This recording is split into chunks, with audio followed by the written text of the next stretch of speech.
ನಮಗೀಗಲೂ ಅರ್ಥ ಆಗಲ್ಲಪ್ಪ, ಬೆಂಗಳೂರಿನ ವಿಧಾನಸೌಧದ 3ನೇ ಮಹಡಿಯಲ್ಲಿ ಕುಳಿತುಕೊಳ್ಳೋರು ಯಾಕೆ ಸೂಕ್ಷ್ಮತೆಗಳನ್ನು ಗಮನಿಸಲ್ಲ ಅಂತ. ಮೊದಲ ಬ್ರೇಕಿಂಗ್ ನ್ಯೂಸ್, ಕಲಬುರಗಿ ಜಿಲ್ಲೆಯಲ್ಲಿ ಧಾರಾಕಾರವಾಗಿ ಮಳೆ ಸುರಿತಾ ಇದೆ. ನೆರೆ ಪೀಡಿತ ಪ್ರದೇಶಗಳಿಗೆ ಶಾಸಕರು ಭೇಟಿ ಕೊಡೋಕೆ ರೆಡಿ ಆಗ್ತಿದ್ದಾರೆ. ಓ ವೆರಿ ಗುಡ್. ಶಾಸಕ ಅವಿನಾಶ್ ಜಾಧವ್ಗೆ ಸಂತ್ರಸ್ತರು ತರಾಟೆಗೆ ತೆಗೆದುಕೊಳ್ತಿದ್ದಾರೆ. ಇದೀಗ ಈ ಕ್ಷಣ ಬರ್ತಿರೋ ಬ್ರೇಕಿಂಗ್ ನ್ಯೂಸ್.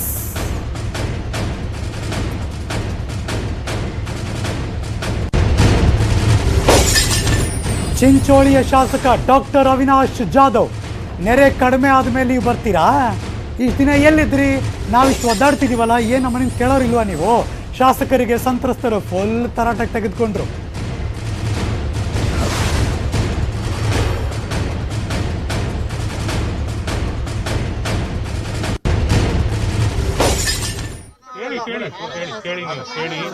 ಏನಾದ್ರೂ ಇವಾಗ ಇಲ್ಲೀಗಲ್ ಏನಾದ್ರೂ ಆದ್ರೆ ಎಲ್ಲ ಮಾಡ್ತಾರೆ. ಇಲ್ಲೀಗಲ್ ಸಾರ್ವಜನಿಕ ಹೊಡಿತಾರ. ಯಾಕೆ ಹೊಡಿತಾರ? ಹೊಡಿಬೇಕೆಂಬ ಕಾನೂನಲ್ಲಿ ಅದು ಯಾರಿಗೆ ಹೊಡಿಬೇಕು? ತೋರ್ಸಿ ಕಾನೂನು ತೋರ್ಸಿ.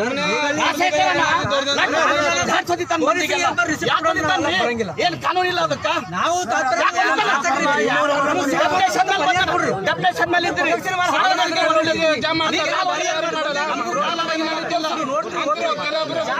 ಪರಿಹಾರ ಬೇಕಲ್ಲ. ನಿಮ್ಮ ಸಮಾಧಾನ ಬಂದ್ರ ಅವಾಗಿಂದ ಕಾಂಪ್ರಮೈಸ್ ಮಾಡ್ತಾರೆ. ನಮ್ಮ ಸಮಾಧಾನ ಹೋದ್ರ ಕೇಳಿ ಏನಾದ್ರೂ ಇವಾಗ ಇಲ್ಲೀಗಲ್ ಏನಾದ್ರೂ ಆದ್ರೆ ಎಲ್ಲ ಮಾಡ್ತಾರೆ. ಇಲ್ಲೀಗಲ್ ಸಾರ್ವಜನಿಕ ಹೊಡಿತಾರ. ಯಾಕೆ ಹೊಡಿತಾರ? ಹೊಡಿಬೇಕೆಂಬ ಕಾನೂನಲ್ಲಿ ಅದು ಯಾರಿಗೆ ಹೊಡಿಬೇಕು? ತೋರ್ಸಿ ಕಾನೂನು ತೋರ್ಸಿ.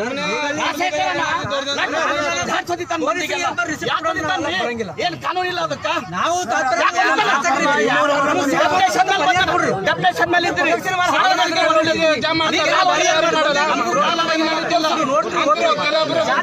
ಪರಿಹಾರ ಬೇಕಲ್ಲ. ನಿಮ್ಮ ಸಮಾಧಾನ ಬಂದ್ರ ಅವಾಗಿಂದ ಕಾಂಪ್ರಮೈಸ್ ಮಾಡ್ತಾರೆ. ನಮ್ಮ ಸಮಾಧಾನ ಹೋದ್ರ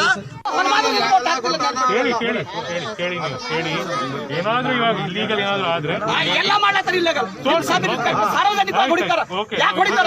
ಹೊಡಿಬೇಕೆಂಬ ಕಾನೂನಲ್ಲಿ ಅದು ಯಾರಿಗೆ ಹೊಡಿಬೇಕು? ತೋರ್ಸಿ ಕಾನೂನು ತೋರ್ಸಿ. ನೀವು ನೋಡ್ತಾ ಇರುವಂತಹ ಈ ಕ್ಷಣದ ದೃಶ್ಯಾವಳಿಗಳು ಚಿಂಚೋಳಿಯ ಪ್ರವಾಹ ಮತ್ತು ಇಷ್ಟೊಂದೆಲ್ಲ ದಿನ ಆದಮೇಲೆ ಎಡಭಾಗದಲ್ಲಿ ವಾರಿಯರ್ಗಳ ಥರ ಪೊಲೀಸ್ ಆಫೀಸರ್ಸ್ ಎಲ್ಲರೂ ಕೂಡ ಬಚಾವ್ ಮಾಡ್ತಿರುವಂಥ ದೃಶ್ಯ ಅದಂತೂ ತೋರಿಸ್ತಾನೆ ಇದ್ದೀವಿ ನಾವು ನ್ಯೂಸ್ 18 ಕನ್ನಡ ಕ್ಯಾಮ್ರಾ ಹೋದಾಗ. ಈಗ ನೋಡಿ ಹೆಂಗಿತ್ತು ಪರಿಸ್ಥಿತಿ ಅಂದರೆ, ಶಾಸಕರು ಹೋದರು, ಅಲ್ಲ ಅವರು ತರಾಟೆಗೆ ತೆಗೆದುಕೊಂಡ್ರು ಜನ ಕೂಡ. ನನ್ನ ಸಹೋದ್ಯೋಗಿ ಶಿವರಾಮ ಅಸುಂಡಿ ಅಲ್ಲಿಂದ ನಮ್ಮ ಜೊತೆ ದೂರವಾಣಿ ಸಂಪರ್ಕದಲ್ಲಿದ್ದಾರೆ. Good morning Shivaram. Very good morning Harish. ಏನಾಯ್ತು ಶಾಸಕರು ಬಂದಾಗ? ಮುಖ್ಯವಾಗಿ ಏನಂದ್ರೆ ಇಲ್ಲೇನು ಹರಿಜನವಾಡ ಇದೆ, ಚಿಂಚೋಳಿ ಪಟ್ಟಣದ ಹರಿಜನವಾಡ. ಪ್ರತಿ ಸಾರಿ ಸಹ ಪ್ರವಾಹ ಬಂದಾಗ ಅಂದ್ರೆ ಮುಲ್ಲಮಾರಿ ನದಿ ಇದೆ, ಏನು ಹೊಂದ್ಕೊಂಡೇ ಇದೆ. ಹೀಗಾಗಿ ಪ್ರತಿ ಸಾರಿನೂ ಪ್ರವಾಹ ಉಕ್ಕಿ ಬಂದ ಕೂಡಲೇ ಹಲವಾರು ಮನೆಗಳಿಗೆ, ನೂರಾರು ಮನೆಗಳು ನೀರು ಹೋಗ್ತದೆ. ಇಂಥ ಸಂದರ್ಭದಲ್ಲಿ ಏನ್ ಪ್ರವಾಹ ಬಂದಾಗ ಶಾಸಕರು ಬರ್ಲಿಲ್ಲ, ಪ್ರವಾಹ ಇಳಿಮುಖ ಆದ್ಮೇಲೆ ಬಂದಿದ್ದಾರೆ ಅಂತೇಳಿ ತರಾಟೆ ತೆಗೆದುಕೊಂಡ್ರು. ಅಲ್ಲದೆ ಜೊತೆಗೆ ಏನಂದ್ರೆ ಏನ್ ಶಾಸಕರು ಬೆಂಬಲಿಗರು ಮತ್ತು ಶಾಸಕರು ಏನಿದ್ದಾರೆ ಆ ಸಮುದಾಯದ ಮೇಲೆ ಸುಮ್ಮನೆ ವಿನಾಕಾರಣ ಕೇಸುಗಳು ಹಾಕುವ ಮೂಲಕ ನೀವು ದ್ವೇಷದ ರಾಜಕಾರಣ ಮಾಡ್ತಾರ ಅನ್ನೋ ಒಂದು ಆರೋಪನೂ ಮಾಡಿದ್ರು ಮತ್ತು ಆಕ್ರೋಶ ವ್ಯಕ್ತಪಡಿಸಿದ್ರು. ಒಂದು ರೀತಿಯಲ್ಲಿ ಶಾಸಕರು ಮತ್ತು ಏನು ಸ್ಥಳೀಯರ ನಡುವೆ ಮಾತಿನ ಚಕಮಕಿ ನಡೀತು ಮತ್ತು ಅದರ ಆಕ್ರೋಶ ಒಂದು ವಾತಾವರಣನೂ ಒಂದು ಬೇರೆ ರೀತಿಯ ವಾತಾವರಣ ಸೃಷ್ಟಿಯಾಗಿತ್ತು. ಒಟ್ಟಾರೆ ಏನಂದ್ರೆ ಅಲ್ಲೇನು ಪ್ರವಾಹ ಪ್ರತಿ ಬಾರಿ ಪ್ರವಾಹ ಸೃಷ್ಟಿಯಾಗುತ್ತೆ, ಯಾವ ಸಂದರ್ಭದಲ್ಲೂ ಸಹ ನೀವು ಸ್ಪಂದಿಸ್ತಾ ಇಲ್ಲ. ಬರೀ ಒಂದು ಏನು ಕೆಲವು ಸಮುದಾಯಕ್ಕೆ ಸೀಮಿತ ಅನ್ನೋ ರೀತಿಯಲ್ಲಿ ನೀವು ಶಾಸಕರು ವರ್ತನೆ ಮಾಡ್ತಾ ಇದ್ದಾರೆ ಅನ್ನೋ ಒಂದು ಆರೋಪ ಮಾಡಿದ್ದಾರೆ. ಯಾಕೆ ತಡ ಆಯ್ತಂತೆ ಶಾಸಕರು ಹೋಗೋದು? ಇಲ್ಲಿ ಮುಖ್ಯವಾಗಿ ಹರೀಶ್, ಕಲಬುರಗಿ ಕೇವಲ ಚಿಂಚೋಳಿ ಅಂತಲ್ಲ, ಕಲಬುರಗಿಯ ಬಹುತೇಕ ಕ್ಷೇತ್ರಗಳಲ್ಲಿ ಇದೇ ಪರಿಸ್ಥಿತಿ ನಿರ್ಮಾಣವಾಗಿದೆ. ಎಲ್ಲೂ ಸಹ ಯಾರು ಸಹ ಯಾವ ಶಾಸಕರು ಸಹ ಇಲ್ಲಿವರೆಗೂ ಸಹ ಸಂಸದರು ಇರ್ಬೋದು ಮತ್ತು ಶಾಸಕರು ಯಾರು ಸಹ ಭೇಟಿ ಕೊಡ್ತಾ ಇಲ್ಲ. ಇವತ್ತೇನಂದ್ರೆ ಇವರು ಏನು ಚಿಂಚೋಳಿ ಶಾಸಕರು ಹೋದಂತ ಸಂದರ್ಭದಲ್ಲಿ ತರಾಟೆ ತೆಗೆದುಕೊಂಡಿದ್ದಾರೆ. ಇವತ್ತು ಕಂದಾಯ ಸಚಿವರು ಇವತ್ತು ಬರ್ತಾ ಇದಾರೆ. ಈ ಏನು ಕಂದಾಯ ಸಚಿವರು ಬರೋಂತ ಸಂದರ್ಭದಲ್ಲಿ ಇವು ಎಲ್ಲಾ ಕಡೆನೂ ಅಡ್ಡಾಡ್ತಾ ಇದಾರೆ. ಹೀಗಾಗಿ ಅಂದ್ರೆ ಸಚಿವರು ಬಂದಾಗ ನೀವು ಅವರು ಶಿವಪುಟ ಪಾಡೋ ರೀತಿಯಲ್ಲಿ ನೀವು ಬಂದು ಹೋಗ್ತಾ ಇದ್ದೀರ ಅನ್ನೋ ಮಾತು ಸಹ ಈಗ ಅವ್ರ ಶಾಸಕರು ಕೊರೋನಾದಿಂದ ಹುಷಾರಾದ್ರು ತಾನೆ, ಅಂದ್ರೆ ಆ ಥರದ್ದೇನೋ ಹೆದರ್ಕೊಂಡು ಬಂದಿಲ್ವಾ ಅಥವಾ ಎಲ್ಲಿದ್ರು ಇರ್ಲಿಲ್ವಾ? ಬಿಕಾಸ್ ನಮ್ಮನೆ ಸಂಸದರ ಜೊತೆ ಮಾತಾಡಿದಾಗ ಅವ್ರು ಡೆಲ್ಲಿಲಿದ್ರು. ಅಟ್ಲೀಸ್ಟ್ ಇವ್ರು ಬರ್ಬೇಕಾಗಿತ್ತಲ್ವ, ಯಾಕೆ ಹಿಂಗೆ ಸ್ಪಂದನೆ ಯಾಕೆ ಮಾಡ್ಲಿಲ್ಲ? ಹರೀಶ್, ಬಹುತೇಕ ಏನು ಕಲಬುರಗಿಯ ಬಹುತೇಕ ಶಾಸಕರು ಬೆಂಗಳೂರಿನಲ್ಲಿ ಬೀಡ್ಬಿಟ್ಟಿದ್ದಾರೆ. ಒಂದ್ ರೀತಿನಲ್ಲಿ ಏನು ಕೊರೋನಾ ಒಂದು ನೆಪ ಆಯ್ತು. ಕೊರೋನಾ ಆಗಿ ಗುಣಮುಖ ಆಗಿ ಸಾಕಷ್ಟು ದಿನಗಳಾಯ್ತು. ಆದ್ರೂ ಸಹ ಏನಂದ್ರೆ ಬೆಂಗಳೂರು ಬಿಟ್ಟು ಬಂದಿಲ್ಲ. ಹೀಗಾಗಿ ಈಗ ಏನಂದ್ರೆ ನೆಪ ಏನಂದ್ರೆ ಈಗ ಬಸ್ ಬರ್ಲಿಕ್ಕೆ ದಾರಿ ಇಲ್ಲ, ಈ ರೀತಿಯ ಒಂದು ನೆಪಗಳು ಹೇಳ್ಕೊಂಡು ಅವ್ರು ಒಟ್ಟಾರೆ ನಾವೇ ಕ್ಯಾಮ್ರಾ ತಗೊಂಡು ನೀವೇ ಹೋಗ್ತೀರಾ ಕವರೇಜ್ ಮಾಡಕ್ಕೆ, ಅವ್ರು ಹೋಗಕ್ಕಾಗಲ್ಲ ಅಂದ್ರೆ ಒಂದು ನೆಪ ಅಷ್ಟೇ ಅಂತ ಅನ್ಸುತ್ತೆ. Let's see. Thank you Shivarama Sondi ಈ ಕ್ಷಣದ ಮಾಹಿತಿಗಾಗಿ.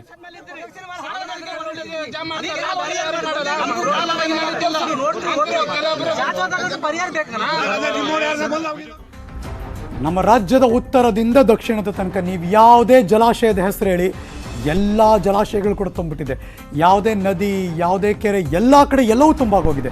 ಅದರಲ್ಲೂ ಭೀಮಾ ಮತ್ತು ಕೃಷ್ಣ ಇದೆಯಲ್ಲ, ದೊಡ್ಡ ಪ್ರವಾಹದ ಪರಿಸ್ಥಿತಿಯನ್ನು ತಂದೊಡ್ಬಿಟ್ಟಿದೆ. ಸಣ್ಣ ಬ್ಯಾರೇಜ್ ಕಲಬುರಗಿ ಭಾಗಕ್ಕೆ ಬರುತ್ತಿದ್ದು, ಸಣ್ಣ ಬ್ಯಾರೇಜ್ನಿಂದ ಭಾರೀ ಪ್ರಮಾಣದ ನೀರು ಬಿಡುಗಡೆ ಮಾಡಲಾಗ್ತಾ ಇದೆ. ನದಿ ಪಾತ್ರದ 10 ಗ್ರಾಮಗಳಿಗೆ ನೀರು ನುಗ್ತಾ ಇದೆ. ಫಿರೋಜಾಬಾದ್ ಗ್ರಾಮ ನೀವು ನೋಡ್ತಿರುವಂತಹ ದೃಶ್ಯ, ಬಹುತೇಕ ಈ ಗ್ರಾಮ ನೀರೊಳಗೆ ಇದೆ ಈಗ, ಅಂತಹ ಪರಿಸ್ಥಿತಿ. ಮಹಾಲಕ್ಷ್ಮಿ ಮಂದಿರ ಸೇರಿ 10 ಮನೆಗಳಿಗೆ ನೀರು ನುಗ್ಗಿದೆ. ಪ್ರವಾಹದ ನೀರಿನಲ್ಲಿ ಈಜ್ಕೊಂಡು ಹೋಗಿ ಪೂಜೆ ಮಾಡ್ತಾ ಇದ್ದಾರೆ. ಓ, ಅದು ಬಿಟ್ಟಿಲ್ಲ. ಓಕೆ, ಈ ಗ್ರಾಮದ ಅರ್ಚಕರವರು ಮಹಾಲಕ್ಷ್ಮಿ ದೇವಿ ಕಾಪಾಡಮ್ಮ ಅಂತ ಹೋಗಿ ಪೂಜೆ ಮಾಡ್ತಿದ್ದಾರೆ. ಭಾಳ ಪ್ರಸಿದ್ಧವಾದಂತಹ ದೇವಸ್ಥಾನ ಮಹಾಲಕ್ಷ್ಮಿ ಹಾಗೂ ಅಂಬಿಗರ ಚೌಡಯ್ಯನ ಮೂರ್ತಿಗಳಿಗೆ ಪೂಜೆಯನ್ನು ಮಾಡಲಾಗಿದೆ. ಅಮಾವಾಸ್ಯೆ ಬೇರೆ, ಹಾಗಾಗಿ ನೀರಿನಲ್ಲಿ ಈಜ್ಕೊಂಡು ಹೋಗಿ ಅರ್ಚಕರು ಪೂಜೆ ಸಲ್ಲಿಸಿ ಬಂದಿದ್ದಾರೆ.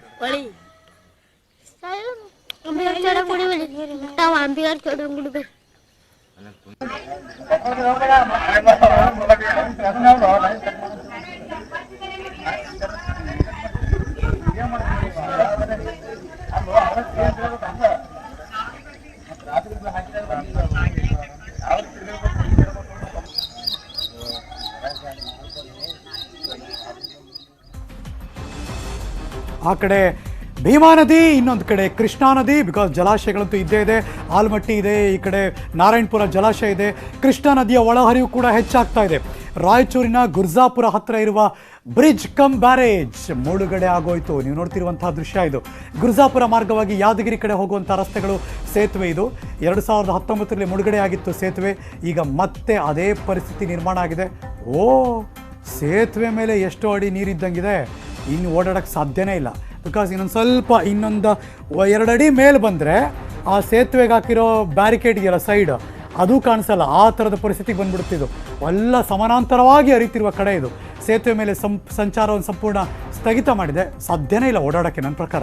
ಯಾಕೆಂದರೆ ಅದರ ಫೋರ್ಸನ್ನು ನೋಡಿದ್ರೆ ಗಮನಿಸೋಕ್ಕಾಗಲ್ಲ, ಒಳಗಿಳಿದ್ರೆ ಗೊತ್ತಾಗುತ್ತೆ. ಈಗಾಗಲೇ ಸೇತುವೆ ಮೇಲಿಂದ ತುಂಬ ಮೇಲಿದ್ದಂಗೆ ಕಾಣಿಸ್ತಾ ಇದೆ. ಬಿಕಾಸ್ ನಾನು ತುಂಬ ಹಿಂದೆ ಹೋಗಿದ್ದೀನಿ ಇಲ್ಲಿಗೆ, ಹಾಗಾಗಿ ಮತ್ತೆ ಆ ಭಾಗಕ್ಕೆ ಹೋದರೆ ಗ್ಯಾರಂಟಿ ಸಿಕ್ಕಾಕತ್ತವೆ. ರಾಯಚೂರು ಜಿಲ್ಲೆಯ ಮುಖಾಂತರ ಹರಿಯುವ ಕೃಷ್ಣಾ ನದಿಯಲ್ಲಿ ಮತ್ತೆ ಪ್ರವಾಹ ಭೀತಿ ಉಂಟಾಗಿದೆ. ಈಗಾಗಲೇ ಪ್ರವಾಹಕ್ಕೆ ರಾಯಚೂರು ತಾಲೂಕಿನ ಅನೇಕ ಗ್ರಾಮಗಳಲ್ಲಿ ಈಗ ನಲುಗಿವೆ. ಈಗ ನಾವಿರೋದು ರಾಯಚೂರು ತಾಲೂಕಿನ ಕಾಡ್ಲೂರು ಏನು ಗುರ್ಜಾಪುರ ಸೇತುವೆ ಬಳಿ ಇದ್ದೇವೆ. ಇಲ್ಲಿ ಒಂದು ಮುಖ್ಯವಾಗಿ ತೋರಿಸಬೇಕಾಗಿದೆ ಅಂತಂದರೆ, ಕೃಷ್ಣಾ ನದಿ ಜೊತೆಗೆ ಭೀಮಾ ನದಿ ಬಂದು ಸೇರುವಂಥ ಸ್ಥಳ. ಈಗ ನಮ್ಮ ಕ್ಯಾಮ್ರಾಮನ್ ಅಲ್ಲಿ ಒಂದು ದೇವಸ್ಥಾನ ತೋರಿಸ್ತೇವೆ. ಇದು ಸಂಗಮನಾಥ ದೇವಸ್ಥಾನ ಅಂತ ಹೇಳ್ತಾರೆ. ಅದು ಯಾದಗಿರಿ ಜಿಲ್ಲೆಯಲ್ಲಿ ಇರೋದು. ಅಲ್ಲಿಂದ ಬರುವಂಥ ಭೀಮಾ ನದಿ ಇಲ್ಲಿ ಬಂದು ಕೃಷ್ಣಾ ನದಿಗೆ ಸೇರಿಕೊಂಡು ಇದು ಕೃಷ್ಣಾ ನದಿಯಾಗಿ ಮುಂದೆ ಹರಿಯುತ್ತಾ ಇದೆ.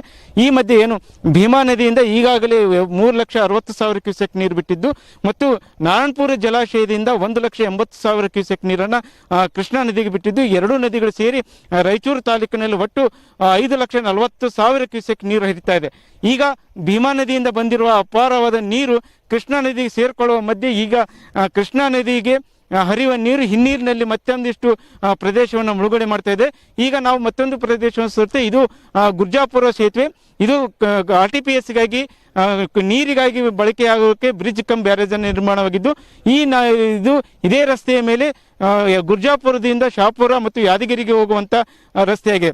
ಇದು ಈಗ ಸಂಪೂರ್ಣವಾಗಿ ಮುಳುಗಡೆಯಾಗಿದೆ.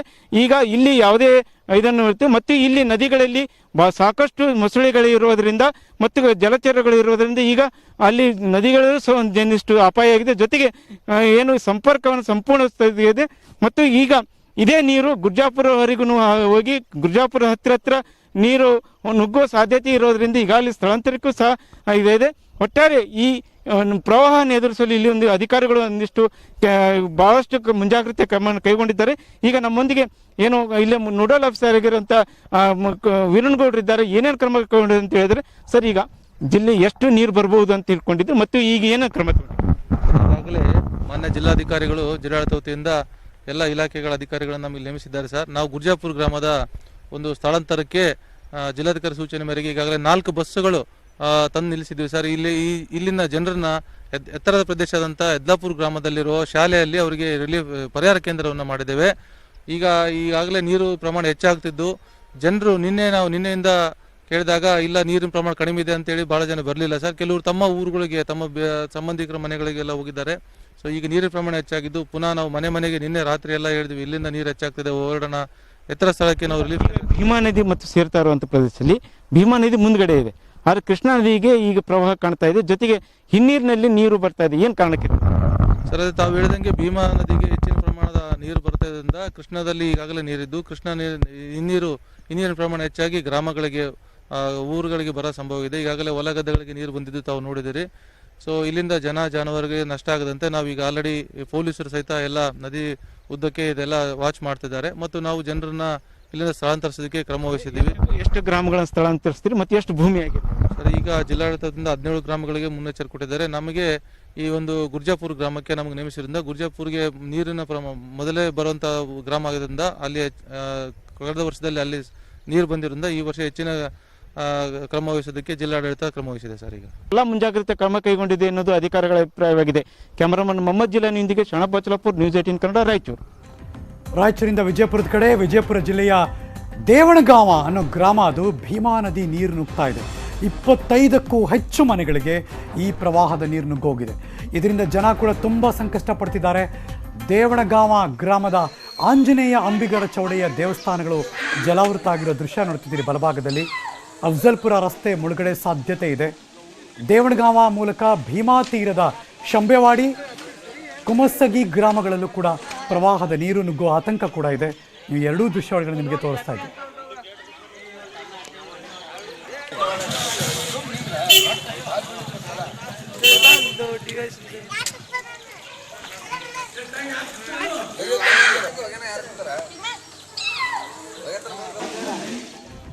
ಎಲ್ಲ ಅಲ್ಲಲ್ಲೇ ಸುತ್ತಮುತ್ತ ಯಾದಗಿರಿ, ಕಲಬುರಗಿ, ರಾಯಚೂರು, ವಿಜಯಪುರ, ಹಾಗೆ ಇದೀಗ ಯಾದಗಿರಿ ಕಡೆ. ಯಾದಗಿರಿಯಲ್ಲಿ ಮಳೆ ಅವಾಂತರ ಅಂತೂ ಜೋರಾಗೇ ಇದೆ. ಶಹಾಪುರ ತಾಲೂಕಿನ ತಂಗಡಗಿ ಗ್ರಾಮದ ವಿಶ್ವರಾಧ್ಯ ಆನಂದಾಶ್ರಮಕ್ಕೆ ಮಳೆ ನೀರು ನುಗ್ಗಿದೆ. ಆಶ್ರಮದಲ್ಲಿ ಸಿಕ್ಕಾಕೊಂಡಿದ್ರು ಒಂದು 20 ಜನ. ಅವರೆಲ್ಲರೂ ಕೂಡ ಇದೀಗ ವಾಪಸ್ಸಾಗಿದ್ದಾರೆ. ತಂಗಡಗಿ ಗ್ರಾಮಕ್ಕೆ ವಾಪಸ್ ಬಂದರು. 5 ಲಕ್ಷ ಬೆಲೆ ಬಾಳುವ ದವಸ ಧಾನ್ಯ ಏನಿತ್ತು ಅದು ಕಂಪ್ಲೀಟಾಗಿ ಹಾನಿ ಆಗೋಯ್ತು. ಮತ್ತೊಂದು ಕಡೆ ಜೋಳದಡಗಿ ಹಾಗೂ ಕಂದಳ್ಳಿ ಸೇತುವೆ ಕಂಪ್ಲೀಟಾಗಿ ಮುಳುಗೋಗಿದೆ, ಅಂದರೆ ಜಲಾವೃತ. ಯಾದಗಿರಿ ರಾಯಚೂರು ಸಂಪರ್ಕ ಅಲ್ಲಿ ಕಡಿತ ಆಗೋಯ್ತು. ಆ ಕಂದಳ್ಳಿ ಸೇತುವೆ ಮುಳುಗೋಗಿರೋದು. ಈ ಥರ ನೀರು ಬಂದರೆ ಯಾರೂ ಸೇತುವೆ ದಾಟೋಕ್ಕೆ ಸಾಧ್ಯನೇ ಇಲ್ಲ. ಯಾವ ಥರ ಫೋರ್ಸ್ ಇದೆ ಅದು ಅಂತ ರಿಸ್ಕ್ ತಗೊಂಡು ಹೋಗ್ಲೂಬಾರ್ದು, ಡೇಂಜರ್ ಕೂಡ. ಇನ್ನು ತಂಗಡಗಿ, ಯಾದಗಿರಿ ಅಲ್ಲೂ ಕೂಡ ದೇವಸ್ಥಾನ, ಆನಂದಾಶ್ರಮ, ಮಳೆ ನೀರು ಬಂತು. ಅಲ್ಲಿ ಒಂದು 20 ಜನ ಅವರೆಲ್ಲರೂ ಕೂಡ ಈಗ ಊರಿಗೆ ವಾಪಸ್ ಬಂದಿದ್ದಾರೆ.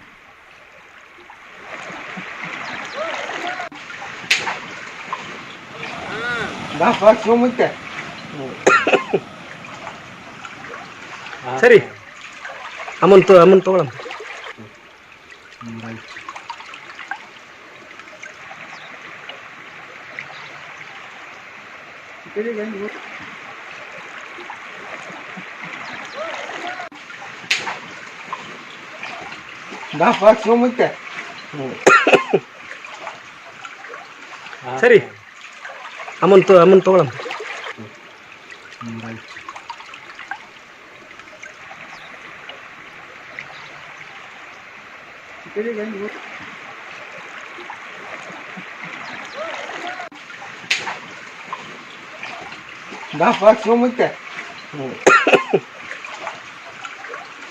ಸರಿ, ಅಮನ್ ತಗೊಳ.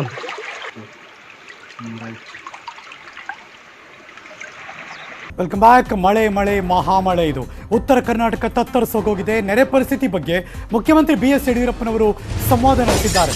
ಗೃಹ ಕಚೇರಿ ಕೃಷ್ಣಾದಲ್ಲಿ ಜಿಲ್ಲಾಧಿಕಾರಿಗಳ ಜೊತೆ ವಿಡಿಯೋ ಕಾನ್ಫರೆನ್ಸ್. Breaking news.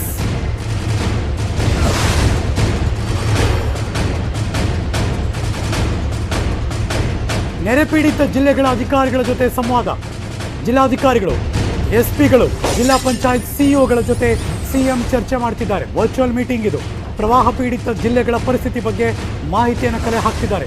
ತುರ್ತು ಪರಿಹಾರದ ಬಗ್ಗೆ ಚರ್ಚೆ ಮಾಡ್ತಿದ್ದಾರೆ ಮುಖ್ಯಮಂತ್ರಿಗಳು. ಜಿಲ್ಲಾಡಳಿತಗಳ ಕ್ರಮಗಳ ಬಗ್ಗೆಯೂ ಕೂಡ ಚರ್ಚೆ ನಡೀತಾ ಇದೆ. ಅಗತ್ಯ ಪರಿಹಾರವನ್ನು ಒದಗಿಸುವ ಬಗ್ಗೆ ಕೂಡ ಸಮಾಲೋಚನೆ ನಡೆಸ್ತಾ ಇದ್ದಾರಂತೆ. Breaking news.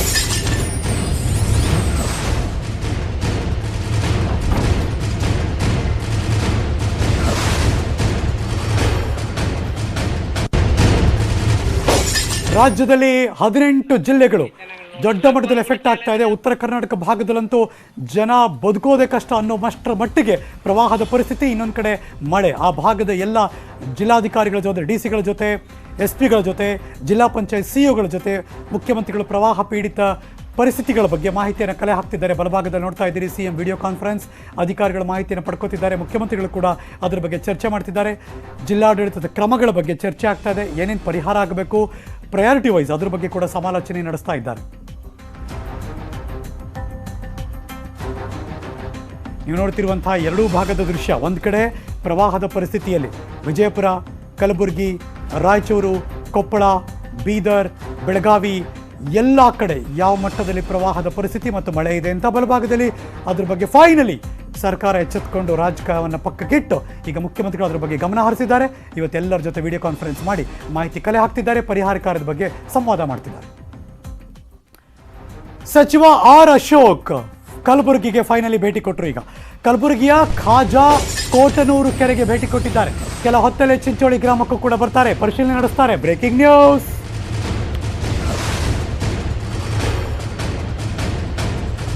ಕಂದಾಯ ಇಲಾಖೆ ಇಂತಹ ಸಂದರ್ಭದಲ್ಲಿ ಅವರ ಉಪಸ್ಥಿತಿ ಮತ್ತು ಅವರ ಗಮನ ಹರಿಸುವಿಕೆ ಬಹಳ ಮುಖ್ಯ. ಕಲಬುರಗಿಗೆ ಬಂದಿದ್ದಾರೆ ಮಾನ್ಯ ಸಚಿವರು, ಕಲಬುರಗಿ ಜಿಲ್ಲೆಯಲ್ಲಿ ಪರಿಶೀಲನೆ ಮಾಡ್ತಿದ್ದಾರೆ. ಇದಾದ ಮೇಲೆ ಅವರು ಯಾದಗಿರಿ ಕಡೆ ಹೋಗ್ತಾರೆ, ಚಿಂಚೋಳಿ ಕಡೆ ಹೋಗ್ತಾರೆ. ಯಾದಗಿರಿ ಜಿಲ್ಲೆಯಲ್ಲೂ ಕೂಡ ಸಮೀಕ್ಷೆ ನಡೆಸ್ತಾರೆ ಆರ್ ಅಶೋಕ್ ಅವರು. ಬಾಗಲಕೋಟೆಯಲ್ಲಿ ಮಹಾಮಳೆಗೆ ಅಯ್ಯೋ ಮನೆಗಳು ಕುಸಿದೋಗಿದೆಯಂತೆ. ಅಮೀನಗಡದಲ್ಲಿ 50ಕ್ಕೂ ಹೆಚ್ಚು ಮನೆಗಳಿಗೆ ಹಾನಿಯಾಗಿದೆ. ಮಳೆ ಹೊಡೆತಕ್ಕೆ ಕುಸಿದು ಬಿದ್ದ ನೇಕಾರರ ಮನೆಗಳು. Breaking news.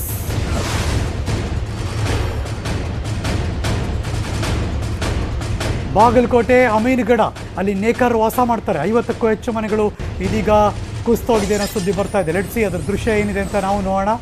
ಮನೆಯಲ್ಲಿ ವಾಸ, ಸಂಬಂಧಿಕರ ಮನೆಯಲ್ಲಿ ವಾಸ ಇದ್ದಾರಂತೀಗ ಅವರೆಲ್ಲರೂ ಕೂಡ ಶಿಫ್ಟ್ ಆಗ್ತಿದ್ದಾರೆ. ತಾತ್ಕಾಲಿಕ ವ್ಯವಸ್ಥೆ ಕಲ್ಪಿಸಿಲ್ಲ ಅಧಿಕಾರಿಗಳು ಅಂತ ಆಕ್ರೋಶವನ್ನು ಕೂಡ ವ್ಯಕ್ತಪಡಿಸ್ತಾ ಇದ್ದಾರೆ. ಇಷ್ಟಾದರೂ ಸ್ಥಳಕ್ಕೆ ಯಾರೂ ಬಂದಿಲ್ಲ. ಜನಪ್ರತಿನಿಧಿಗಳು, ನೇಕಾರಿಕೆ ಕುಟುಂಬದ ಶರೀಫಾ ನಾಗೂರ ನ್ಯೂಸ್ 18 ಕನ್ನಡದ ಜೊತೆ ತಮ್ಮ ಅಳಲನ್ನು ಕೂಡ ತೋಡ್ಕೊಂಡಿದ್ದಾರಂತೆ. ಲೆಟ್ಸಿ ಅವ್ರು ಏನು ಹೇಳಿದ್ರು ಅಂತ. ಬಾಗಲಕೋಟೆ ಜಿಲ್ಲೆಯಲ್ಲಿ ಸತತವಾಗಿ ಸುರಿದ ಮಳೆಯ ಪರಿಣಾಮವಾಗಿ ಜಿಲ್ಲೆಯಲ್ಲಿ ಈವರೆಗೆ 2576 ಮನೆಗಳು ಬಿದ್ದಿರುವಂಥದ್ದು.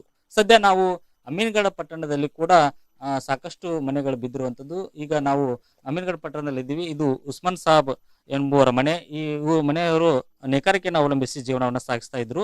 ಈಗ ಸತತವಾಗಿ ಏನು ಮಳೆ ಬೀಳ್ತಾ ಇತ್ತು, ಆ ಒಂದು ಸ್ಥಳದಲ್ಲಿ ಮೇಲ್ಛಾವಣಿ ನೆನೆದು ಸಂಪೂರ್ಣವಾಗಿ ಕುಸಿದು ಬಿದ್ದಿರುವಂಥದ್ದು. ಈಗ ನೀವು ದೃಶ್ಯದಲ್ಲಿ ನೋಡ್ಬೋದು, ಇದು ಮಣ್ಣಿನ ಏನು ಕಟ್ಟಿಗೆಯಿಂದ ಮೇಲ್ಛಾವಣಿಯನ್ನು ಹಾಕಿರುವಂಥದ್ದು. ಇದು ಈಗ ಸಂಪೂರ್ಣವಾಗಿ ಅದು ಕುಸಿದು ಬಿದ್ದಿರುವಂಥದ್ದು.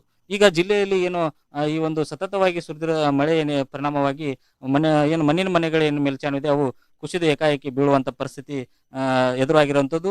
ಜೊತೆಗೆ ಇಲ್ಲಿ ಅವರಿಗೆ ಪರ್ಯಾಯ ವ್ಯವಸ್ಥೆ, ಮನೆಯವರಿಗೆ ಯಾವುದೇ ರೀತಿಯಾದಂಥ ಆರೈಕೆ ಕೇಂದ್ರ ಆಗಿರ್ಬೋದು, ಅವರಿಗೆ ಊಟೋಪಚಾರ ವ್ಯವಸ್ಥೆ ಮಾಡಿಲ್ಲ ಅನ್ನುವಂಥ ಮಾತುಗಳು ಜಿಲ್ಲೆಯಲ್ಲಿ ಸಹಜವಾಗಿ ಕೇಳಿ ಬರ್ತಾ ಇದೆ. ಈಗ ಸದ್ಯ ನಾವು ಈ ಒಂದು ಕುಟುಂಬಸ್ಥರಿದ್ದಾರೆ, ಅವ್ರು ಏನು ಹೇಳ್ತಾರೆ ಅಂತ ಕೇಳೋಣ. ಅಮ್ಮ ಹೇಳಿ, ಯಾವಾಗ ಈ ಮನೆ ಬಿತ್ತು, ಏನಾಯ್ತು ಪರಿಸ್ಥಿತಿ ಆಗ? 2 ಗಂಟೆಗೆ ಬಿತ್ರಿ ಸರ್. ನಾವು ಮಲ್ಕೊಂಡಿದ್ದು ಏಕಾಏಕದಮ್ ಬೀಳನ. ನಾವು ಎಲ್ಲಿ ಹೋಗ್ಬೇಕು ಅನ್ನೋದು ನಮ್ಗೆ ಗೊತ್ತಾಗ್ತಿಲ್ರಿ. ನಾವು ಒಟ್ಟರು ಮಲ್ಕೊಂಡಿದ್ರು, ಎಲ್ಲ ಬಿಟ್ಟು ಕಾಲಿಲ್ಲ ಮಗ ಅದನ್ರಿ, ಅವ್ನು ಹೊತ್ಕೊಂಡ್ ಹಿಂಗ ಓಡಾಡಿವ್ರಿ. ಮತ್ ನಮ್ಮ ಮೈದ್ರ ಮನ್ಯಾಗ ಹೋಗಿ ಇಳ್ಕೊಂಡಿರಿ ಸರ್. ನಾವೀಗ ನಮ್ಗೆ ಇರಾಕ ಜಗಾನು ಇಲ್ಲ, ಏನು ಇಲ್ರಿ ಸರ್. ನೇಕಾರ್ಕಿ ನಾವು ಎಲ್ಲ ಮಗ್ಗ ತೋದೈತ್ರಿ, ಬಂಡಲ ತೋದೈತ್ರಿ. ನಾವು ಚಂದ ದುಡ್ಡು ಸಂಜೆಗೆ ನಾವು ಅದ ದುಡ್ಡು ಕೊಟ್ಟು ನಾವು ಹೊಟ್ಟಿ ತುಂಬಿಸೋಣವ್ರಿ. ಈಗ ಅದು ಬಂದಾಗ್ಬಿಟ್ಟೈತ್ರಿ ಸರ್. ನಮ್ಗೀಗ ಎಲ್ಲ ನಮ್ಮ ಅಡಿಗೆ ಮನ್ಯಾಗಿದ್ದು ಸಾಮಾನ ರೇಷನ್ ಅಕ್ಕಿ ಮೊದಲು ಮಾಡಿ ತೋದ್ ನೀರ ನಿಂತ್ಬಿಟ್ಟವ್ರಿ. ಈಗ ಈ ಮನೆ ಬಿದ್ದಾಗ ಏನ್ ಅನ್ಸ್ತಾ, ಯಾವ ರೀತಿ ಪರಿಸ್ಥಿತಿ ಆಯ್ತು? ಹ್ಯಾಂಗ ನಾವ್ ಎತ್ತಾಗ ಹೋಗ್ಬೇಕು, ಎಲ್ಲಿ ಹೋಗ್ಬೇಕು ಅನ್ನೋದು ನಮ್ ದಿಕ್ಕ ತಿಳಿಲಿಲ್ರಿ ನಮ್ಗ. ನಮ್ಮ ಮೊಮ್ಮಕ್ಳು ಕಟ್ಕೊಂಡ್ ಹಿಂಗ ಹೊತ್ಕೊಂಡ್ ಹಿಂಗ ಓಡಾಡಿವ್ರಿ ನಾವ್ ರಾತ್ರಿ 2 ಗಂಟೆಗ್ರಿ. ಎಲ್ಲಿ ಇಳ್ಕೋಬೇಕು ಅನ್ನೋದು ನಮ್ಗೆ ಗೊತ್ತಾಗ್ಲಿಲ್ರಿ. ಆ ಟೈಮ್ದಾಗ ಹಿಂಗ ಮಳ್ಯಾಗ ಓಡಾಡಿವ್ರಿ ನಾವ್. ಎಲ್ಲಿ ವಾಸವಾಗಿದ್ರಿ, ಯಾವ ರೀತಿ ಜೀವನ ಸಾಗಿಸ್ತಾ ಇದ್ರಿ? ಯಾವ ರೀತಿ ಜೀವನ ಅಂದ್ರ ಸರ್, ಇವು ನಾವ್ ಸಂಘದಾಗ ದುಡ್ಡು ತಗೊಂಡಿದ್ವಿ, ನಮ್ ಕಟ್ಟಾಕ ಆಗೋಲ್ದು, ಬಂದ್ ಮನ್ಯಾಗ ಕುಂದ್ರಾಕತ್ತಾರ್ರಿ ಅವ್ರೀಗ. ನಮ್ ದುಡ್ಕೊಂಡ್ ತಿಂದೇನಂದ್ರು ನಮ್ದೆಲ್ಲಾ ನೀರಾಗ ನಿಂತ್ಬಿಟ್ಟತ್ರಿ. ಹ್ಯಾಂಗ್ ಬದುಕ್ಬೇಕು ಅನ್ನೋದು ನಮ್ಗ್ ತಿಳಿಯವಲ್ರಿ ಒಟ್ಟಿಗೆ. ಅಧಿಕಾರಿಗಳು ಏನಾದ್ರು ಬಂದು ಏನಾದ್ರು ವ್ಯವಸ್ಥೆ ಮಾಡ್ತೀವಿ ಅಂತ ಹೇಳಿದಾರೆ, ಏನಾದ್ರು ವ್ಯವಸ್ಥೆ ಮಾಡಿದಾರೆ ಹೇಗೆ? ಏನು ಹೇಳಿಲ್ರಿ ಸರ್. ಬರ್ತಾರ, ನೋಡ್ಕೊಂತಾರ, ಹೊಕ್ಕಾರಿ. ನಮ್ಗಿನ್ನ ಏನು ವ್ಯವಸ್ಥಾನು ಮಾಡಿಲ್ರಿ ಸರ್ ನಮಗೀಗ. ಅದಕ್ಕೆ ನಾವು ಸುಮ್ನೆ ಈಗ ಹ್ಯಾಂಗ್ ಮಾಡ್ಬೇಕು ಅನ್ನೋದು ನಮ್ ದಿಕ್ಕ ತಿಳಿವಲ್ರಿ. ಈಗ ನಾವು ಕುಂತ್ ಬಿಟ್ಟಿವ್ರಿ ಹಂಗ. ಈಗ ಜೀವನಕ್ಕೆ ಆಧಾರ ಆಗಿರ್ತಕ್ಕಂಥ ಕೈಮಗ್ಗ ಎಲ್ಲ ನೀರಲ್ಲಿ ಹೋಗಿದೆ. ಈಗ ಮುಂದೆ ಯಾವ ರೀತಿ ಜೀವನ, ಏನಂತ ಸಮಸ್ಯೆ ಆಗ್ತಾ ಇದೆ ನಿಮಗೆ? ಎಲ್ಲ ನೀರ ನಿಂತೈತ್ರಿ ಸರ್. ಹೊಳ್ ರಿಪೀಟ್ ಮತ್ ನೀವ್ ಏನಾರ ಸಹಾಯ ಮಾಡಿದ್ರ ನಾವು ರಿಪೀಟ್ ದುಡ್ಕೊಂಡ್ ತಿನ್ನಕ್ ನಮ್ಗೆ ಅನುಕೂಲ ಆಗತ್ರಿ. ಇಲ್ಲಿಕಂದ್ರ ನಾವು ಎತ್ತಾಗ ಹೋಗ್ಬೇಕು ಅನ್ನೋದು ನಮ್ಗೆ ತಿಳಿಯವಲ್ರಿ. ನಾವು ಹೊರಗ ದುಡ್ದೋರಲ್ಲ ಏನಿಲ್ಲ, ಅದ 200 ರೂಪಾಯಿದಾಗ ಜೀವನ ಮಾಡ್ದವ್ರ ನಾವು. ಈಗ ಅದ ಬಂದಾಗ್ಬಿಟ್ಟೈತ್ರಿ ನಮ್ಗೀಗ. ನಮ್ ಮಗ್ಗಿದ್ರ ನಮ್ದು ಆಟ್ರಿ, ನಮ್ಗೆ ಅದು 200 ರೂಪಾಯಿ ಹುಟ್ಟುದು ಬಂದಾಗ್ಬಿಟ್ಟೈತ್ರಿ. ಅದಿಟ್ಟು 8 ದಿನ ಆತ್ರಿ ಹಿಂಗ ಕುಂತ್ ಬಿಟ್ಟಿವ್ರಿ ನಾವು. ಇಲ್ಲಿಯ ಮಹಿಳೆ ಹೇಳ್ತಾ ಇರುವಂತದ್ದು ಏನಂದ್ರೆ ಇಲ್ಲಿವರೆಗೆ ಅಧಿಕಾರಿಗಳು ಯಾವುದೇ ಆದಂತ ವ್ಯವಸ್ಥೆ ಮಾಡಿಲ್ಲ, ಮತ್ತು ಸರ್ಕಾರದವರು ಏನಾದ್ರೂ ವ್ಯವಸ್ಥೆ ಮಾಡಿದರೆ ನಾವು ಬದುಕಲಿಕ್ಕೆ ಸಾಧ್ಯ ಆಗುತ್ತೆ. ಆದ್ರೆ ಇಲ್ಲಿವರೆಗೆ ಯಾವುದೇ ವ್ಯವಸ್ಥೆ ಮಾಡಿಲ್ಲ ಅನ್ನುವಂತ ಮಾತನ್ನ ಹೇಳ್ತಿದ್ದಾರೆ. ಇನ್ಮೇಲಾದ್ರೂ ಜಿಲ್ಲಾಡಳಿತ ಸರ್ಕಾರ ಮನೆ ಬಿದ್ದಂತವರಿಗೆ ಒಂದು ವ್ಯವಸ್ಥೆಯನ್ನು ಕಲ್ಪಿಸಬೇಕನ್ನೋದು ಇಲ್ಲಿಯ ನಿವಾಸಿಗಳ ಕೂಗಾಗಿದೆ. ಈ ಪ್ರವಾಹ ಸಂತ್ರಸ್ತರನ್ನ ರಕ್ಷಣೆ ಮಾಡಲಾಗಿದೆ. ನಾಗಠಾಣ ಕ್ಷೇತ್ರದ 5 ಹಳ್ಳಿಗಳ ಕೆಲವು ಕುಟುಂಬಗಳು ಈಗ ಶಿಫ್ಟ್ ಮಾಡ್ತಿದ್ದಾರೆ. ಶಾಸಕ ಡಾಕ್ಟರ್ ದೇವಾನಂದ್ ಚೌಹಾಣ್ ನೇತೃತ್ವದಲ್ಲಿ ಶಿಫ್ಟ್ ಆಗ್ತಾ ಇದೆ. Breaking news.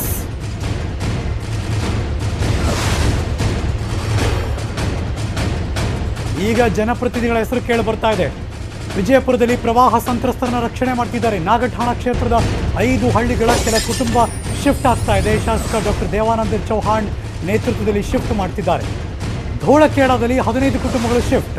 ಸುರಕ್ಷಿತ ಸ್ಥಳಗಳಿಗೆ ಸಂತ್ರಸ್ತರನ್ನ ರವಾನೆ ಮಾಡ್ತಿದ್ದಾರೆ. ತಾಲೂಕು ಆಡಳಿತದ ಜೊತೆ ಕೈ ಜೋಡಿಸಿದ್ದಾರೆ ಶಾಸಕರು ಕೂಡ. ಜನಪ್ರತಿನಿಧಿಗಳು ಎಚ್ಚೆತ್ಕೊಂಡ್ರು. ಒಂದಷ್ಟೀಗ ಯಾರ್ಯಾರಿಗೆ ತೊಂದರೆ ಆಗ್ತಿದೆ ಆ ಕಡೆ ಗಮನ ಹರಿಸಿದ್ದಾರೆ. ಡಾಕ್ಟರ್ ದೇವಾನಂದ್ ಚೌಹಾಣ್ ಅವರ ನೇತೃತ್ವದಲ್ಲಿ ಕುಟುಂಬಗಳನ್ನು ನಾಗಠಾಣ ಕ್ಷೇತ್ರದ 5 ಹಳ್ಳಿಗಳ ಕೆಲ ಕುಟುಂಬದವರು ಯಾರಿದ್ರು ಅವರಿಗೆ ಎಫೆಕ್ಟ್ ಆಗ್ತಾ ಇತ್ತು, ಅವರೆಲ್ಲ ಕೂಡ ಬೇರೆ ಬೇರೆ ಕಡೆ ಶಿಫ್ಟ್ ಮಾಡಿಸ್ತಾ ಇದ್ದಾರೆ. ಧೂಳಖೇಡದಲ್ಲೂ ಕೂಡ 15 ಕುಟುಂಬಗಳು ಅವ್ರನ್ನೂ ಕೂಡ ಶಿಫ್ಟ್ ಮಾಡಿಸಿ ಅವ್ರಿಗೆ ಚೆನ್ನಾಗಿರೋಕಂದರೆ ಒಂದಷ್ಟು ಸೇಫ್ ಪ್ಲೇಸ್ ಏನಿದೆ ಅಲ್ಲಿಗೆ ಅವ್ರನ್ನ ಶಿಫ್ಟ್ ಮಾಡಿಸ್ತಾ ಇದ್ದಾರೆ. ತಾಲ್ಲೂಕು ಆಡಳಿತದ ಜೊತೆ ಅವ್ರ ಕರ್ತವ್ಯ ಅದು. ಶಾಸಕರು ಅಫ್ಕೋರ್ಸ್ ಫೈನಲಿ ಎಚ್ಚೆತ್ಕೊಂಡ್ರು, ಈಗ ಕೈ ಜೋಡಿಸಿದ್ದಾರೆ. ವಿಜಯಪುರ ಜಿಲ್ಲೆಯ ಭೀಮಾ ತೀರದಲ್ಲಿ ಪ್ರವಾಹ ಹೆಚ್ಚಾಯಿತು. ಇದಂತೂ ನ್ಯೂಸ್ ಕೊಡ್ತಾನೆ ಇದೀವಿ ನಾವಂತೂ. ಉಮಾರಾಣಿ ಗ್ರಾಮದ ನವಾಜ್ ದರ್ಗಾ ಜಲಾವೃತಗೊಂಡಿದೆ ಅನ್ನೋ ಸುದ್ದಿ ಬರ್ತಾ ಇದೆ. ಈ ಕ್ಷಣ ಬೇರೆ ಬೇರೆ ಭಾಗವನ್ನು ಪ್ರತಿಕ್ಷಣ ತೋರಿಸ್ತಾ ಇದ್ದೀವಿ. ಸಿಂದಗಿ ತಾಲೂಕಿನ ತಾರಾಪುರ, ತಾವರಖೇಡ, ದೇವಣಗಾಂವ, ಬ್ಯಾಡಗಿಹಾಣ ಈ ಎಲ್ಲ ಭಾಗದಲ್ಲಿ ಕೆಲ ಹಳ್ಳಿಗಳಲ್ಲಿ ಈ ಪ್ರವಾಹದ ಭೀತಿ ಇನ್ನೂ ಕೂಡ ಇದೆ. ಇಂಡಿ ಹಾಗೂ ಚಡಚಣ ತಾಲೂಕಿನ 8 ಬ್ರಿಡ್ಜ್ ಕಮ್ ಬ್ಯಾರೇಜ್ ಮುಳುಗಡೆ ಆಗೋಗಿದೆ. ಹಾಗಾಗಿ ಭಾಗ್ಯವಂತಿ ದೇವಸ್ಥಾನಕ್ಕೆ ಪ್ರವಾಹದ ಭೀತಿ ಇದೆ. ವಿಜಯಪುರದ ಭೀಮಾ ನೀರದಲ್ಲಿ ಪ್ರವಾಹ, ಹಾಗಾಗಿ ಆ ಭಾಗದಲ್ಲೆಲ್ಲ ಕಲಬುರಗಿ, ವಿಜಯಪುರ ಆ ಭಾಗದಲ್ಲೆಲ್ಲ ತೋರಿಸ್ತಾ ಇದ್ದೀವಿ. ಗತ್ತರಗಿ ಸೇತುವೆ, ಕಲಬುರಗಿ ಭಾಗ, ಉಮಾರಾಣಿ ವಿಜಯಪುರ ಆ ಭಾಗ ಎರಡೂ ತೋರಿಸ್ತಾ ಇದ್ದೀವಿ. ಕಲಬುರಗಿ ಬಾಲ್ಭಾಗದಲ್ಲಿ ತೋರಿಸ್ತಾ ಇದ್ದೀನಿ, ಅದನ್ನೇ ಹೇಳ್ತಿದ್ದೆ. ಗತ್ತರಗಿ ಸೇತುವೆ ಅಂತ ಕಂಪ್ಲೀಟಾಗಿ ಜಲಾವೃತ. ಅಫ್ಜಲ್ಪುರ ವಿಜಯಪುರದಲ್ಲಿ ರಸ್ತೆ ಸಂಪರ್ಕ ಕಡಿತ. ನಾನಾಗಲೇ ಮೆನ್ಷನ್ ಮಾಡಿದಾಗೆ ಭಾಗ್ಯವಂತಿ ದೇವಸ್ಥಾನ, ಪ್ರವಾಹದ ಭೀತಿ ಭಕ್ತರಿಗೆ. ಗತ್ತರಗಿ ಗ್ರಾಮಕ್ಕೆ ಮನೆಗಳು ಕೂಡ ನೀರು ನುಗ್ಗಿದೆ. ಎರಡೂ ದೃಶ್ಯ ತೋರಿಸ್ತಾ ಇದೆ. ಮಳೆಯ ಪ್ರಭಾವ ಮಾತ್ರ ನಿಂತಿಲ್ಲ. ಇಲ್ಲಿ ಜೀವ ಹಾನಿಗಿಂತ ಕೂಡ ಹೆಚ್ಚಾಗಿ ಬೆಳೆ ಹಾನಿ ಉಂಟಾಗಿದೆ. ಹೊಲಗಳಲ್ಲಿಯೇ ಕೃಷಿ ಮತ್ತು ತೋಟಗಾರಿಕೆ ಬೆಳೆಗಳು ಕೊಳಿತಾ ಇದೆ. ರೈತರು ತಮ್ಮ ಹೊಲಗಳಿಗೆ ಹೋಗಬೇಕು ಅಂದರೆ ಈಗ ಕನಿಷ್ಠ 15ರಿಂದ 20 ದಿನ ಕಾಯಲೇಬೇಕು. ಯಾಕೆಂದರೆ ಅಲ್ಲಿನ ಕಪ್ಪು ಮಣ್ಣು ಸಂಚಾರ ಮಾಡೋದಕ್ಕೆ ಸಾಧ್ಯ ಆಗಲ್ಲ. ಬೈಕ್ ಕಾರನ್ನು ಬಿಡಿ ನಡ್ಕೊಂಡು ಹೋಗೋಕ್ಕೂ ಸಾಧ್ಯ ಆಗಲ್ಲ, ಅಷ್ಟು ಕಷ್ಟ ಆಗುತ್ತೆ. ಇಂತಹ ಕಷ್ಟಕರ ರಸ್ತೆಯಲ್ಲಿ ನ್ಯೂಸ್ 18 ಕನ್ನಡದ ನನ್ನ ಸಹೋದ್ಯೋಗಿ ಮಹೇಶ್ ವಿ ಶೆಟ್ಗಾರ ರೈತರ ಹಾಳಾದ ಬೆಳೆಯ ಬಗ್ಗೆ ಗ್ರೌಂಡ್ ರಿಪೋರ್ಟ್ ಮಾಡೋಕ್ಕೆ ಹೋದರು. ಅಲ್ಲಿಂದ ಮಾಹಿತಿ ಕಳಿಸಿದ್ದಾರೆ, ಬನ್ನಿ ನೋಡೋಣ.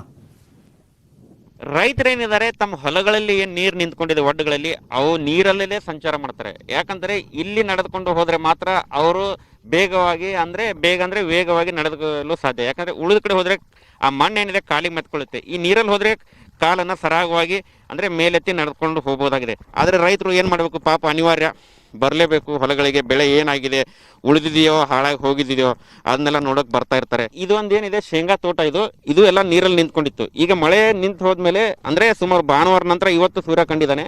ಈಗ ನೀರು ಇಳಿದು ಹೋಗಿದೆ. ಇದು ಶೇಂಗಾ ಬೆಳೆ. ನಾವು ನೋಡಿ ಇಲ್ಲಿ ಯಾವ ತರ ಬೆಳೆ ಎಲ್ಲ ಒಣಗಿದೆ ಅಂತ ಹೇಳಿ, ಎಲ್ಲ ಎಲೆ ಕಪ್ಪಾಗಿ ಒಡೆದಿದೆ. ಇದು ಕಿತ್ತಿದ್ರು ಕೂಡ ಇಲ್ಲಿ ಶೇಂಗಾ ಏನಿದಾವೆ ಅವು ಕೂಡ ಕೊಳ್ತಿದಾವೆ. ಇನ್ನು ಈರುಳ್ಳಿ ಮತ್ತೆ ಮೆಕ್ಕೆಜೋಳ ಬೇರೆ ಬೆಳೆಗಳೇನು ಬರ್ತವೆ ಅವರುಗಳು ಕೂಡ ಹೇಳ್ತಿರ್ದಾಗಿದೆ. ಈ ಶೇಂಗಾ ಬೆಳೆ ಏನಿದೆ ಇದು ಮುಂಗಾರು ಬೆಳೆ. ಈ ಸಂದರ್ಭದಲ್ಲಿ ಶೇಂಗಾ ಬೆಳೆದು ತಾವು ಸ್ವಲ್ಪ ಆದಾಯನ ಕಂಡ್ಕೋಬೇಕಂತೇಳಿ ರೈತರೇನು ಕನಸು ಕಂಡಿದ್ರು, ಅವರ ಕನಸನ್ನ ಈ ಒಂದು ಧಾರಾಕಾರ ಮಳೆ ನುಚ್ಚು ನೂರು ಮಾಡಿದೆ ಅಂತಾನೆ ಹೇಳ್ಬೋದು. ವಿಜಯಪುರ ಜಿಲ್ಲೆಯಲ್ಲಿ ರೈತರೇನಿದ್ದಾರೆ ಸುಮಾರು 7,000 ಹೆಕ್ಟೇರ್ ಪ್ರದೇಶದಲ್ಲಿ ಈರುಳ್ಳಿಯನ್ನ ಬಿತ್ತನೆ ಮಾಡಿದ್ರು. ಅದರಲ್ಲಿ 90% ಅಂದ್ರೆ 5,800 ಹೆಕ್ಟರ್ಗೂ ಹೆಚ್ಚು ಈರುಳ್ಳಿ ಬೆಳೆ ಹಾಳಾಗಿದೆ. ಅದು ಯಾವ ತರ ಹಾಳಾಗಿದೆ ಅಂತ ಹೇಳಿ ನಾನು ನಿಮಗೆ ತೋರಿಸ್ತೇನೆ ನೋಡಿ. ಇಲ್ಲಿ ತಾವು ಗಮನಿಸಬಹುದು, ಇದೇನಿದೆ ಈರುಳ್ಳಿ ಏನಿದೆ ಮೇಲ್ಗಡೆ ಇರೋ ತಪ್ಪಲೆಲ್ಲ ಕಿತ್ಕೊಂಡು ಹೋಗಿದೆ. ಇದು ಕಾಯಿ ಇದೆ, ಈ ಕಾಯಿ ಕೂಡ ಈ ಪೂರ್ತಿ ಕೊಳತ್ ಹೋಗಿದೆ ನೋಡಿ. ಮಳೆ ಆಯ್ತು, ಈ ಮಳೆಯಿಂದಾಗಿ ಈ ಕಾಯಿ ಗಡ್ಡಿಗಳ ಗಾತ್ರ ಏನಿದೆ ಅದು ಕೂಡ ಇಲ್ಲ. ಆಮೇಲೆ ಈ ಬೆಳೆದಿರೋ ಬೆಳೆ ಏನಿದೆ ಅದು ಕೂಡ ನೋಡಿ ಈ ಯಾವ ತರ ಕೊಳತಿದೆ ಅಂತ ಹೇಳಿ. ಅದ್ರ ವಾಸ್ತವ ಸ್ಥಿತಿಯನ್ನು ನಾವು ನಿಮಗೆ ತೋರಿಸ್ತಾ ಇದ್ವಿ. ಇಲ್ಲೊಬ್ರು ರೈತರು ಇದಾರೆ, ಬನ್ನಿ ಅವ್ರ ಹೆಸರೇನು, ಅವ್ರು ಯಾವ ತರ ಬಿತ್ತನೆ ಮಾಡಿದ್ರು, ಎಷ್ಟು ಬಿತ್ತನೆ ಮಾಡಿದ್ರು ಅಂತ ಕೇಳೋಣ. ಇದು 5 ಎಕರೆ ಉಳ್ಳಾಗಡ್ಡಿ ಹಾಕಿದ್ರು. ಅದಕ್ಕೇನದ ಇದಕ್ಕೊಂದು 30-40 ಸಾವಿರ ರೂಪಾಯಿ ಖರ್ಚು ಮಾಡೇವಿ, ಎಣ್ಣೆ ಹೊಡೆದೇವಿ, ಎಲ್ಲ ಮಾಡೇವಿ. ಅದಕ್ಕೇನದ ಈ ರೀತಿ ಒಂದು ಸತತವಾಗಿ 1 ತಿಂಗಳಿಂದ ಮಳೆ ಚಾಲು ಆಗಿಂದ ಉಳ್ಳಾಗಡ್ಡಿ ನಮ್ದು ಪೂರಾ ನಾಶವಾಕಿಸಿಂದ್ರ ಪೂರಾ ಕೊಳತು ಹೋಗ್ಬಿಟ್ಟದ್ರಿ. ಈ ಈರುಳ್ಳಿ ಏನಿದೆ ಈಗ ರೈತರ ಕಣ್ಣಲ್ಲಿ ನೀರು ತರಿಸ್ತಾ ಇದೆ. ಮುಂಬರೋ ದಿನಗಳಲ್ಲಿ ಗ್ರಾಹಕರ ಕಣ್ಣಲ್ಲೂ ಕೂಡ ಈ ಈರುಳ್ಳಿ ನೀರು ತರಿಸೋದ್ರಲ್ಲಿ ಯಾವುದೇ ಸಂಶಯ ಇಲ್ಲ. ಯಾಕಂತಂದ್ರೆ ರೈತರನ್ನು ಬಿತ್ತನೆ ಮಾಡಿದ್ರು ಈರುಳ್ಳಿ, ಅದರಲ್ಲಿ 90% ಬೆಳೆ ಈ ತರ ಕೊಳೆತು ಹಾಳಾಗಿರುವುದು ಮುಂಬರುವ ದಿನಗಳಲ್ಲಿ ಗ್ರಾಹಕರು ಎದುರಿಸುವ ಸಮಸ್ಯೆಗೆ ಹಿಡಿದ ಕೈಗನ್ನಡಿಯಾಗಿದೆ. 5 ಎಕರೆ ಮೆಕ್ಜೋಳ ಬಿತ್ತೀವ್ರಿ. ಈ ಮಳೆ ಕಾಲಕ್ಕೆ ಸಾಕಾಗಿದ್ರಿ. 1 ತಿಂಗಳಾಯ್ತು ಮಳೆ ಹಚ್ಚಿ ಹೊಡೆದೇ ಹೊಡಿತದ. ಕೆಲಸ ಮಾಡಕ್ಕೂ ಸೊಡುವಿಲ್ಲ, ಔಷಧ ಹೊಡ್ಯಾಕೂ ಸೊಡುವಿಲ್ಲ, ಆಳುಗಳು ತರ್ಲಾಕೂ ಸೊಡುವಿಲ್ಲ, ದಾರಿ ಇಲ್ಲ, ಏನಿಲ್ಲ. ನಮಗೆ ಸಾಕಾಗಿದ್ರಿ ಸಾಹೇಬ್ರ. ಇದ್ರ ಕಾಲಾಗ ಯಾರ ಮುಂದೆ ಹೇಳ್ಬೇಕು ಈ ಕಷ್ಟ? ನಾವು ಸಾಕಾಗ್ಯದ ನೋಡ್ರಿ. ನೀರ್ ನಿಂತ್ರ ಏನ್ ಮಾಡ್ಬೇಕು? ಬೆಳಿ ಬರ್ತ ಅಂತ ಹಾಕ್ತೇವಿ, ಬೆಳಿನೇ ಬರ್ಲಿಕ್ಕಂದ್ರ ನಾವು ಏನ್ ಮಾಡುದು? ಲಾಗೋಡಿ ಎಷ್ಟಾಗಿತ್ತು, ಈಗ ಎಷ್ಟು ನುಕ್ಸಾನ್ ಆಗಿದೆ ಸರ್? ನಾವೀಗ ಒಂದು 10-15 ಸಾವಿರ ರೂಪಾಯಿ ಇದಕ್ಕೆ ಬರೀ ಖರ್ಚು ಮಾಡೀವಿ ಸರ್. ಹ್ಞೂ ಸರ್, ಖರ್ಚು ಎಕರೆ ಕಸಕ್ಕ ಎಲ್ಲ ಸರ್, ಬಿತ್ತುದು ಗಳೆದ್ ಬಾಡ್ಗಿ ಎಲ್ಲಾನು ಕೊಟ್ಟು ಮಾಡಿಸ್ಬೇಕು ಸರ್. ಇಟ್ಟೆಲ್ಲ ಲಾಗೋಡಿ ಹಾಕಿದ್ರು ಬೆಳಿ ಬರ್ಲಿಲ್ಲ ಅಂದ್ರ ಬೆಳಿ ಹೊಲಕ್ ಬಂದು ಬರ್ಲಾರ್ದಂಗ ಆಗ್ಬಿಟ್ಟ ಸರ್. ಬರಾಕ್ ಮನಸ್ಸೇ ಇಲ್ಲ, ಹೋಗ್ಬಿಡ್ಬೇಕು ಅನಿಸ್ತದೆ ಸರ್ ಆ ಕಡೆ ಹೊಳ್ಳಿ. ನಮಗೆ ಲಭ್ಯವಾಗಿರುವ ಮಾಹಿತಿಯ ಪ್ರಕಾರ ವಿಜಯಪುರ ಜಿಲ್ಲೆಯಲ್ಲಿ 2 ಲಕ್ಷ ಹೆಕ್ಟೇರ್ ಪ್ರದೇಶದಲ್ಲಿ ಬೆಳೆಯಲಾಗಿದ್ದ ಕೃಷಿ ಮತ್ತು ತೋಟಗಾರಿಕೆ ಬೆಳೆಗಳು ಹಾನಿಯಾಗಿವೆ. ಇದರಿಂದ ಸುಮಾರು 1,000 ಕೋಟಿ ರೂಪಾಯಿವರೆಗೂ ಕೂಡ ನಷ್ಟ ಆಗಿದೆ ಎಂದು ಅಂದಾಜಿಸಲಾಗಿದೆ. ಇದು ನ್ಯೂಸ್ 18 ಕನ್ನಡ ಮಾಡಿದ ground report. Camera person Sunil ಜೊತೆ ಮಹೇಶ್ ಶೆಟ್ಟಗಾರ್, ನ್ಯೂಸ್ 18 ಕನ್ನಡ, ವಿಜಯಪುರ.